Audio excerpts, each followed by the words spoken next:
શ્રીમદ લાલ પ્યારે કી જય। હવે આજે આપણે મેંગોનું સિઝન ચાલી રહ્યું છે તો મેંગો સંદેશ બનાવશું।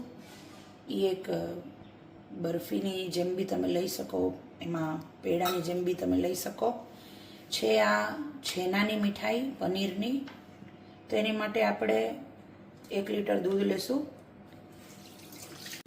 હવે બેનો આ 1 લીટર દૂધ છે એ ઉકળવા માંડ્યું છે। ઉકળવા માંડે એટલે એને ફાડવાનો પ્રોસેસ કરશું આપણે। આ કટોરીની અંદર મેં 2 લીંબુનો રસ લીધો છે। નાના હતા એટલે, મોટા હોય તો તમારે 1.5 લીંબુ જ લેવાનું। હવે આની અંદર આપણે જલ મિલાવશું અને ગેસને બંધ કરી દઈશું અને જોતા પૂરતું થોડુંક જ આ મિશ્રણ મિલાવશું। એક સાથે બધું નહીં મિલાવીએ, જરૂર પડશે એમ જ આ જલ અને લીંબુનું મિશ્રણ મિલાવવાનું।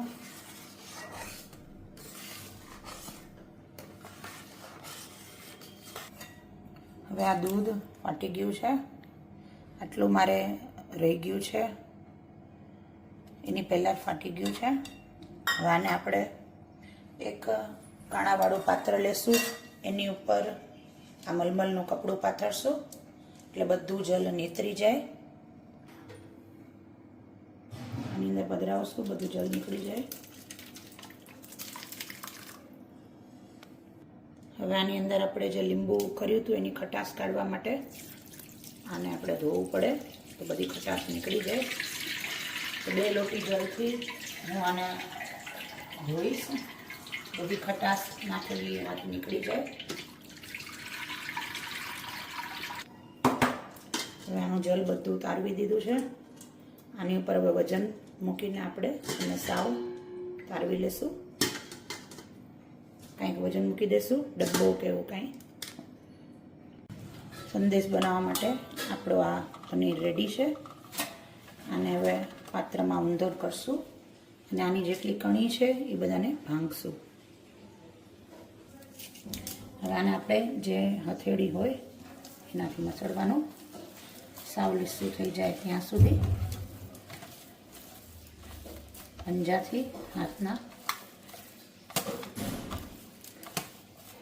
5-6 મિનિટ સુધી તો કરવાનું છે।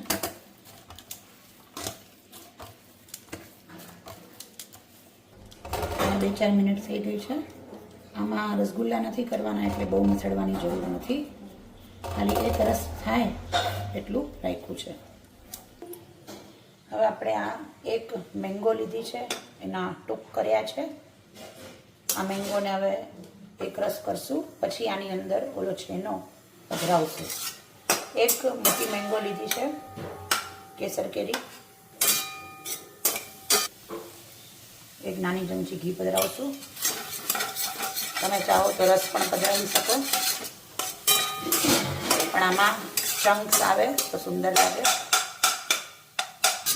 હવે આ મેશ થવા માંડ્યા છે, સાવ એક રસ કરશું। હવે આ સાવ પલ્પ થઈ ગયો છે। હવે આપણે ઓલો છેનો જે કર્યો તો એ પધરાવશું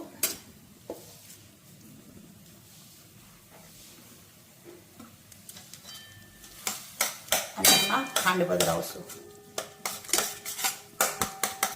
હવે ખાંડ પધરાવશું આપણે। આ બધું એક રસ થઈ ગયું છે। આપણે ખાલી છેનાના ભાગની જ ખાંડ કરશું, રસ તો મીઠો જોઈએ, આપણે જલ પધરાવ્યું નથી। હવે આમાંથી બધું આપણે જલનો ભાગ બાળી નાખવાનો। ખાંડનું પાણી પીવું, એનો જલ પીવું હોય, એક રસ કરી દેવાનો બિલકુલ। અને તમે ચાહો તો આમાં કેસર પણ પધરાવી શકો, સુગંધી પણ હું નહીં પધરાવું કેમ કે પછી આંબાનો અને છેનાનો સ્વાદ દબાઈ જાય।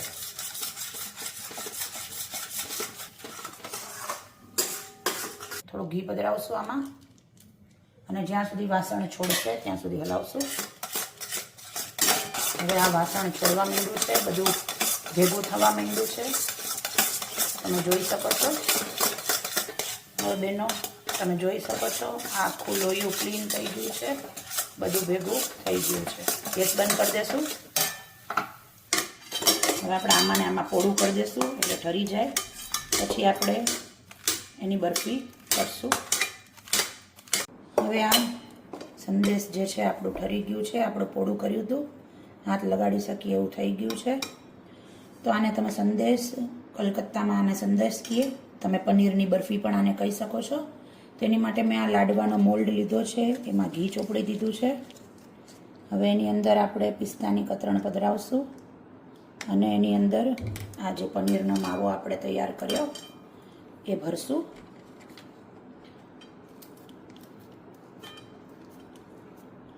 તો આ આપણે 1 લીટર દૂધમાંથી કર્યું છે. 1 લીટર દૂધમાંથી આવા 5 થી 6 થશે લાડવાના મોલ્ડમાંથી. નાના નાના કરશો તો વધુ થશે. તો આ ખૂબ જ સુંદર આપણે આવી રીતના પનીર બરફી થઈ જશે. બીજું કરશું.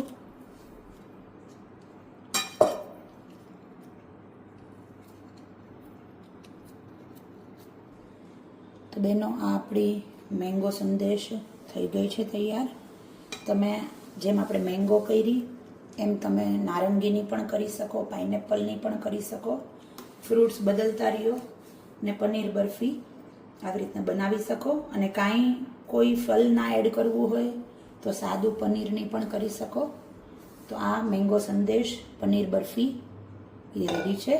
પ્રભુને લાડ લડાવજો, સેવામાં યાદ કરજો. શ્રી મદન મોહન લાલ પ્યારે કી જય.